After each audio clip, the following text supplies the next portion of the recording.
Welcome back to Skyrim mod comparisons. Today I'll be looking at two mods that change lighting in the game in a different way. Now this different way is adding new sources of light around Skyrim. So the two mods are Claralux and Lanterns of Skyrim, and they are both insanely popular and have been around for a very long time. Now before I start, I'll just quickly say all the footage you're going to see is using Climates of Tamriel as the only lighting mod, so no other mods have been used apart from that to change the lighting.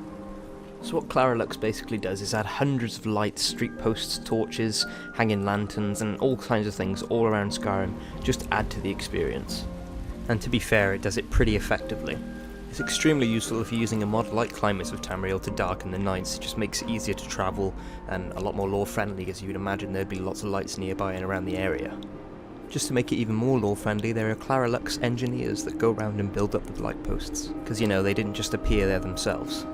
And it is completely customizable, so if you want to change anything you can.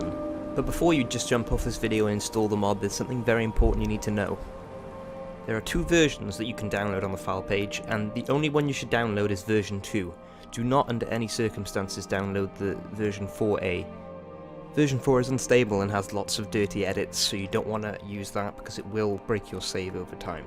As you can see, I'm running version 2 and Boss says it's totally clean, although there's a message there saying to update, but just ignore it and continue using version 2. You can use this mod with all realistic lighting mods with no trouble, and it also supports most EMB configurations. So the next mod is Lanterns of Skyrim. Now this mod employs the exact same idea as Claralux. It adds lights around Skyrim, except this time, as you can tell by the title, there are only lanterns. But the main feature is the fact that you can have different preset lights for the lanterns, different brightnesses and different kind of things. So if you're using a darker night mod, you can in fact set the brightness to higher, or if you're not, you can set it to lower. I think this is really nice, considering even on Claralux, on the lowest brightness setting for all the lights, it is still really bright. So this is quite nice to have sort of dim lanterns around Skyrim that just add to the atmosphere more than anything else. And if you're unlucky enough to have performance problems on Claralux, this mod will give you no trouble whatsoever. In my opinion, the best preset is the Magic Lights preset. I think it looks really good and fits extremely well with the world of Skyrim. Especially good if you're going to run a mage character, you can kind of keep immersed and think that your college mates are going around lighting up these lights for Skyrim. The mod is also fully customizable and has its own NCM menu. It allows you to change which time the lights come on in Skyrim and which time they turn off, which is quite cool because if you don't want them going all the time so that the days look too bright, then you can just turn them off.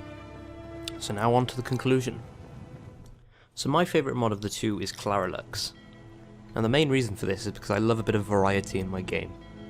Having lots of little features such as torches on the ground in various places just seems to add to the immersion for me even more. I think it'd be great if these two mods could merge somehow and we could have the lighting presets from Lanterns of Skyrim and Claralux. I think that'd be amazing. The only thing I don't like about Claralux is the lighting. It's really bright and sometimes too distracting. So a collaboration from these two modders would be absolutely great.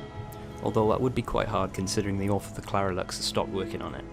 So anyway, thanks very much for watching this video. Hopefully you found it helpful. If you did, let me know why.